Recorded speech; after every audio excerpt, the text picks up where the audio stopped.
Last time आपको 12th class से mathematics के अंदर डिटरमिनेंट के कुछ क्वेश्चन कराए थे, जिसमें मैंने था विदाउट एक्सपेंडिंग आपको मैंने सॉल्व करके दिखाए थे। आज एक्सपेंडिंग के साथ साथ जब हमारे पास विदाउट एक्सपेंडिंग है दो रो या दो कॉलम हमें अगर इक्वल नहीं मिलती तो अगर हम उसको जीरो नहीं कर पाते तो कैसे वैल्यू फाइंड करते हैं, कुछ ऐसे क्वेश्चन हम आपको आज करा रहे हैं।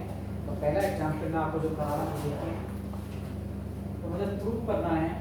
आपके पास एक डिटरमिनेंट दे रखी है minus A square B A and AC AB minus B square and BC AC BC and minus के C square, और आपको प्रूव करना है 4A square B square and C square, यानी आपको वैल्यूज फाइंड करनी है। इसका मतलब जीरो नहीं करना, जीरो नहीं करना तो इसका मतलब दो रो या दो कॉलम तो इसका पॉसिबल ही नहीं है कि कोई सी दो रो या two row and two column जो है इक्वल हो, तो वैल्यू फाइंड होके आ रही है।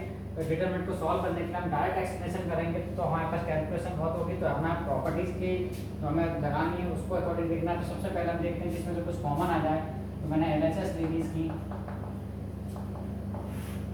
Minus A square a B and a c, देखिए सीक्वेंस में लिख रहा हूँ जिससे कि आपको दिखाई दे B A minus B square and B C A C B and minus के सी स्क्वायर। तो आपको दिखाई दे रहा है कि इसमें से ए कॉमन है, इसमें से बी कॉमन है और इसमें से सी कॉमन है। But taken A B C from R1 R2 and sorry C1 C2 and C1 C2 and C3 common. तो जब मैं कॉमन ले रहा हूँ तो इसमें से कॉमन लिया ए बी सी, यहाँ आपका बचा माइनस का ए, यहाँ बी, यहाँ सी, यहाँ ए माइनस का बी सी, यहाँ बचा आपका A B and C minus.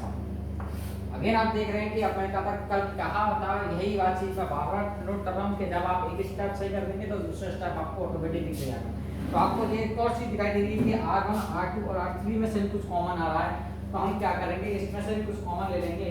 तो taken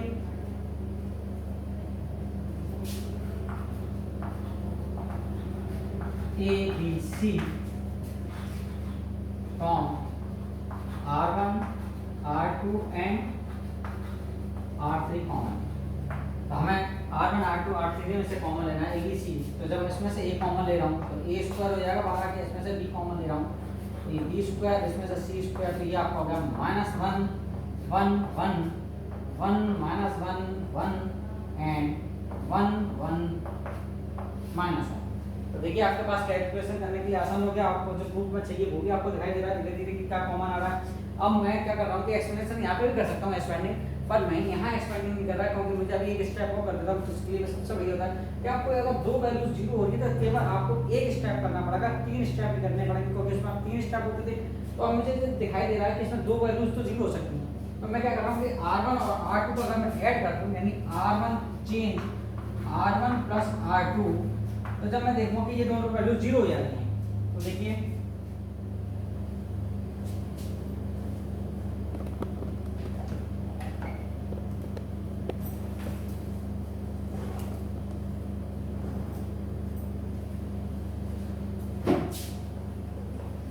A square B square and C square 0 0 1 1 2 1 minus 1 1 1 1 minus expanding. अब आपको दो जीरो मिल गई, एक्सपेंडिंग फ्रॉम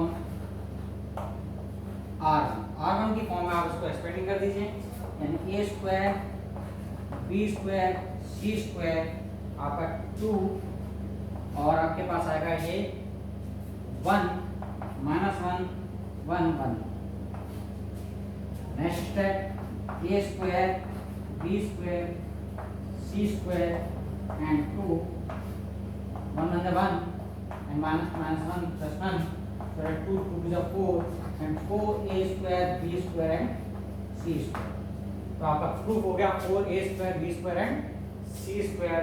तो ये मैंने प्रोसेस क्यों किया, एक बार दोबारा समझा रहा हूँ कि आपको मैंने कल भी बोला था कि एक स्टेप करने का अगला स्टेप आपको ऑटोमेटिकली दिखाई देगा। तो जब मुझे दिखाई दे रहा था कि यहाँ 4ABC मुझे प्रूव करके लाना है, a square b square c square, तो सबसे पहले देखा कि मैंने कि ABC जो है कि फैक्टर की फॉर्म में, तो मैंने देखा कि यहाँ पर मुझे a मिल रहा है इस तीनों में, यहाँ पर मुझे b मिल रहा है, यहाँ c मिल रहा है, तो उस वाले पूरी कॉलम में से मैं a कॉमन ले सकता हूँ और इसमें से मैं b कॉमन ले सकता हूँ, इसलिए मैंने सीक्वेंस के अकॉर्डिंग लिखा। इसमें से मैंने c कॉमन ले लिया, जब मैंने कॉमन ले लिया तो मेरे पास ये दिखाई दिया। तो जब मैंने कहा कि अगला स्टेप अपने ऊपर ऑटोमेटिक दिखाई दे दिया मुझे कि R1 में से फिर अगेन मैं a कॉमन ले सकता हूँ, R2 से मैं अगेन b कॉमन ले सकता हूँ और R3 से अगेन c कॉमन ले सकता हूँ। तो ऑटोमेटिकली देखिए a स्क्वायर b स्क्वायर आ गया, आधा पोर्शन ले गया। अब बात करी केवल 4b, तो जब इसके लिए मैंने यहाँ पे भी एक्सपेंडिंग कर सकता था, पर मैंने क्या कहा कि एक स्टेप अगर मैं 2 स्टेप जीरो कर लूँगा तो मेरे को केवल एक पोर्शन ले जाएगा और 2 पोर्शन मुझे करने की शुरुआत रहेगी नहीं, क्योंकि जीरो को मल्टीप्लाई करने पे, क्योंकि आप जानते हैं कि जब मैं एक्सपेंडिंग करता हूँ तो संग एलिमेंट का मल्टीप्लाई होता है, जब मल्टीप्लाई होगा तो पूरी वैल्यू जीरो होगी, तो केवल थर्ड वाले में ही मैंने एक्सपेंडिंग करेगी। तो लास्ट में प्लस माइनस प्लस होता है, तो ये आपका एक्सपेंडिंग कर दी गई और इसका करा तो ये पोर्शन जीरो हो गया, ये कॉमन ये आपका पोर्शन आ गया और इस प्रकार से आपका 4a square b square c आ गया। क्लियर। नेक्स्ट एग्जांपल इसी प्रकार से एक एग्जांपल और बता दूं, स्क्रीनशॉट ले लीजिए, ठीक है।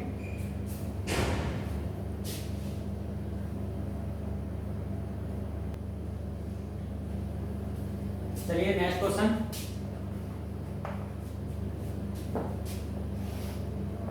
Alpha beta gamma, alpha square beta square and gamma square, beta plus gamma, alpha plus gamma and alpha plus beta, ठीक है। प्रूव करना है आपको alpha plus beta plus gamma, alpha minus beta, beta minus gamma and gamma minus alpha. तो आपको जब proof करना है तो इसका मतलब है कि दो कॉमन, सीधी सी बात है कि आपको जीरो कोई नहीं कर सकता, यानी डिटरमिनेंट की कोई वैल्यू जीरो नहीं हो सकती, तो यानी विदाउट एक्सपेंडिंग तो हो ही नहीं सकता, एक्सपेंडिंग तो करनी ही पड़ेगी। परंतु एक्सपेंडिंग करने से बढ़िया अगर हम डायरेक्ट यहाँ करेंगे तो यहाँ प्रोडक्ट रूल में नहीं निकाल पाएंगे। अब भी वही बात चीज बोल रहा हूँ कि डायरेक्ट एक्सपेंडिंग करने पर हम प्रोडक्ट रूल में फॉर्म नहीं निकाल पाएंगे, कोई हमें प्रूफ करना है। अगर खाली हमें वैल्यू फाइंड करनी होती तो हम डायरेक्ट एक्सपेंडिंग करते, हमका आंसर आया कुछ भी आए वो सेम है, और जो इसका मैं मल्टीप्लाई करूंगा वही एक्सपेंडिंग करने के बाद में आंसर वही आएगा। पर चूंकि मैं बोर्ड का एग्जाम देने जा रहे हैं और अगर हमारे पास ऑप्शन में है तो वहां पे अगर हमारे पास जब हम पे 4 ऑप्शन दिए जाते हैं और ऑप्शन के अंदर वो वैल्यूज नहीं हुई तो आप कंफ्यूज हो जाएंगे कि यार इसका आंसर तो इसमें है ही नहीं, वहां पे आप इसको सॉल्व करने में बड़ी परेशानी देगी। तो एक्सपेंडिंग के अकॉर्डिंग जब हम फैक्टरेशन के फॉर्म में लाना चाहते हैं तो एक्सपेंडिंग के लिए हमें इसमें अप्लाई करनी ही पड़ेगी प्रॉपर्टी, और प्रॉपर्टी को अप्लाई करने से ये फायदा देता है कि हमें कैलकुलेशन हमारी आसान हो जाती है, ठीक है कि नहीं। तो सबसे पहले हम इसमें वही प्रॉपर्टीज का यूज कर रहे हैं। अब हमें दिखाई दे रहा है कि हमें एक तो alpha plus beta plus gamma चाहिए, एक चाहिए हमें अल्फा माइनस बीटा, एक फैक्टर में चाहिए बीटा माइनस गामा और एक फैक्टर में चाहिए गामा माइनस अल्फा। तो सबसे पहला पोर्शन जो सबसे पहला है वो alpha plus beta plus gamma. तो देखिए कि इसमें alpha plus beta plus gamma कैसा आ सकता है, यानी कौन सी दो रो या दो कॉमन में कॉलम है जिसको मैं ऐड करने पर मुझे alpha plus beta plus gamma आ रहा है। अगर मैं इन दोनों को ऐड करता हूं तो अल्फा प्लस अल्फा स्क्वायर आ रहा है, अगर मैं इसको ऐड करता हूं तो alpha plus beta plus gamma तो आ रहा है पर सेकंड में कॉलम में नहीं आ रहा है, यहां पे भी डबल हो जा रहा है पर alpha square plus beta square plus gamma square हो जाएगा, यानी ये पोर्शन तो कैंसिल हो गया, वो कॉमन नहीं ले पाएंगे हम। अब हमें दिखाई दे रहा है तीसरी चीज, क्या हमें दिखाई दे रहा है R1 और अगर मैं R3 को जोड़ दूं तो यहां पे अल्फा यहां बीटा गामा है, यहां बीटा है तो यहां अल्फा गामा है, यहां गामा है तो यहां पे अल्फा बीटा है। तो मुझे इस प्रकार से यहां पे जरूर दिखाई दे रहा है कि मुझे तीनों फॉर्म में alpha plus beta plus gamma मिल जाएगा। तो मैं सबसे पहले जो प्रॉपर्टी लगाने जा रहा हूं वो R1 को चेंज कर रहा हूं, यानी R1 प्लस R3। तो जब मैं R1 प्लस R3 को ऐड करके देख रहा हूं तो देख रहा हूं कि alpha plus beta plus gamma मुझे यहां मिल गया, इसको ऐड कर रहा हूं तब भी मुझे alpha plus beta plus gamma मिल गया, यहां ऐड करके देख रहा हूं तब भी मुझे alpha plus beta plus gamma मिल गया। बाकी तो एज इट इज रहता है, उसमें कोई चेंजिंग नहीं होती है, आपको पता ही है, यानी alpha square plus beta square plus gamma square and beta plus gamma and gamma plus alpha and alpha plus beta. तो यहाँ पर मुझे जब दिखाई दे रहा था कि प्रूफ में मुझे alpha plus beta plus gamma दिखाई दे रहा था, मैंने कहा हर बार बोलता जा रहा हूँ कि जब आप एक स्टेप बिल्कुल सही कर देंगे तो एज इट इज तो आपको ऑटोमेटिकली आपको दिखाई देता चल जाएगा अपना अगला स्टेप। तो आप यहाँ दिखाई दे रहा है कि यहाँ पे भी अल्फा प्लस बीटा है, यहाँ पे भी अल्फा प्लस बीटा है, यहाँ पे भी अल्फा प्लस बीटा। इसका मतलब है कि मैं R1 में से alpha plus beta plus gamma common ले सकता हूँ, कहीं एक वैल्यू मेरे को फाइंड क्लियर हो गई। तो इसका मतलब मैंने taken alpha plus beta plus gamma from R1 common. ये R1 में से मैंने alpha plus beta plus gamma मैंने कॉमन ले लिया। जब मैंने कॉमन लिया तो यहाँ मेरे को बचा 1 1 1। यहाँ बचा alpha square beta square gamma square and beta plus gamma and alpha plus gamma and alpha plus beta. Clear? अब मुझे दिखाई दे रहा है कि मुझे चाहिए अल्फा माइनस बीटा। तो मैंने एक्सपेंडिंग मैंने क्या कहा, एक्सपेंडिंग करने के लिए मुझे सबसे आसान तरीका होता है या तो दो वैल्यू जीरो मिल रहा है, तो मैं C1 से C2 एलएस कर रहा हूं। तो चेन 1 C1 माइनस C2, क्योंकि C2 तो चेंज हुई नहीं। अब मैं C2 को चेंज कर रहा हूं हैंड टू हैंड आपके साथ यहीं पे, यानी C2 change C2 minus C2, और C2 में तो कोई चेंजिंग नहीं, चेंजिंग तो C1 मानेंगे। तो आगे मैंने दोनों प्रॉपर्टी एक साथ लगा दी। तो देखिए alpha plus beta plus gamma जो भी मेरे पास कॉमन आ चुका है, इसमें से मैं से 1 लेस कर रहा हूं 0। जब मैं alpha square minus beta square कर रहा हूं, जब मैं C1 में से ज्यादा C2 घटा रहा हूं, यानी गामा कैंसिल हो जाएगा, तो बीटा माइनस अल्फा 1 में से 1 लेस किया 0, beta square minus gamma square and alpha plus में से अल्फा कैंसिल हो गया तो बचा आपका gamma minus beta 1 gamma square and alpha plus beta. Clear? यहां तक आपका क्वेश्चन हो चुका। स्क्रीनशॉट ले लीजिए क्योंकि मैं साइड में करने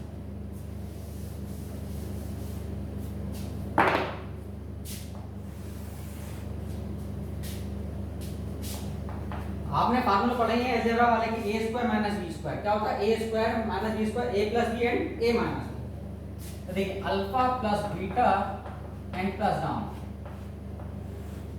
देखिए 0। यहाँ पे जब मुझे चाहिए तो अल्फा प्लस बीटा, तो एक ब्रैकेट में और सेकंड ब्रैकेट में अल्फा माइनस बीटा। क्योंकि मुझे अल्फा माइनस बीटा चाहिए, यहाँ पे है बीटा माइनस अल्फा, तो अगर मैं माइनस का साइन कॉमन ले लूं तो ये हो जाएगा alpha minus beta. Next step में देखिए 0, यहाँ हो गया बीटा प्लस गामा और बीटा माइनस गामा। ऐसे देखिए मुझे प्रूफ में चाहिए बीटा माइनस गामा और यहाँ पे है गामा माइनस बीटा, तो मैं माइनस कॉमन ले लूंगा तो हो जाएगा बीटा माइनस गामा, यहाँ 1 गामा स्क्वायर और alpha plus beta as it is.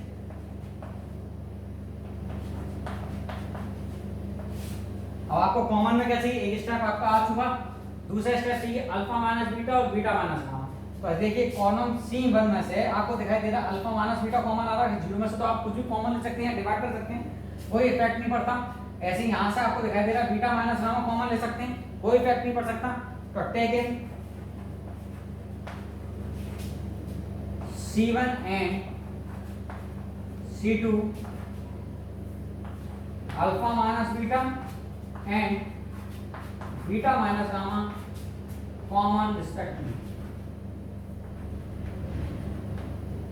ठीक है, तो आप देखिए alpha plus beta plus gamma, साथ में आपके पास अल्फा माइनस बीटा भी आ चुका है और बीटा माइनस गामा भी आ गया, और आपके पास डिटरमिनेंट के अंदर जो बची है वो बचा है 0 alpha plus beta minus 1 0 beta plus gamma minus 1 gamma square and alpha plus beta.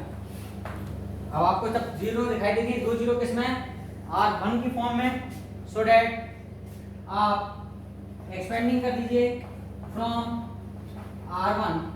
जब R1 में करेंगे तो ये कॉलम छुपा रहेगा, 1 इसका फैक्टर है जो एलिमेंट दे रखा है, alpha minus beta beta minus gamma 1, ये आपका इसमें मल्टीपल है, यानी alpha plus beta beta plus gamma -1 and -1।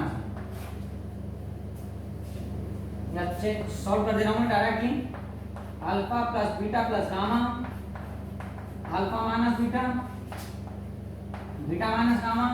जब आप माइनस का मल्टीप्लाई करेंगे, देखिए यहाँ दिखा देता हूँ आपको मैं, अल्फा प्लस बीटा यानी माइनस अल्फा माइनस बीटा, और जब आप माइनस होता है तो प्लस का हो जाएगा आपका ये, यानी बीटा प्लस गामा। ठीक है, ये आपका बीटा कैंसिल हो जाएगा और गामा माइनस अल्फा आ जाएगा। तो आपके पास ये प्रूफ हो गया। क्लियर? एक बार रिपीट कर रहा हूँ, दोबारा से देखिए। सबसे पहले स्टेप मैंने क्या किया एलएचएस के अंदर, तो मैंने एलएचएस के अंदर सबसे पहले स्टेप जो यूज किया था वो दिखाई दे रहा था कि मुझे R1 प्लस R2 का मैंने R3 कर रहा था, जिससे मुझे alpha plus beta plus gamma मिल गया था, वो मैंने कॉमन ले लिया। जब मुझे एक्सपेंडिंग करनी होती है तो आसानी इजीली जब होता है, मैं कोई वैल्यू जो दो एलिमेंट है वो जीरो बोलूं तो केवल मेरे पास एक एलिमेंट रह जाएगा जो मल्टीपल करने में मुझे आसानी रहेगी, इसलिए मैंने इसमें से इसको लेस कर दिया और इसमें से इसको लेस कर दिया। तो मुझे एक तो मिल गया alpha square minus beta square और एक मिल गया beta square minus gamma square. साथ साथ में यहाँ पर भी मुझे मिलते चले गए, मैंने इसको फॉर्म लगा दी ए स्क्वायर माइनस बी स्क्वायर वाली, तो मुझे दिखाई दे गया यहाँ से अल्फा माइनस बीटा कॉमन, यहाँ से बीटा माइनस गामा वो मैंने कॉमन ले लिया। अगेन मैंने एक्सपेंडिंग कर दी डायरेक्टली सीधी तो इसकी फॉर्म में R1 की फॉर्म में, तो मुझे ऑटोमेटिकली क्या मिल गया लास्ट में आ गया गामा माइनस अल्फा, तो जो कि मेरा कंप्लीट हो गया। क्लियर?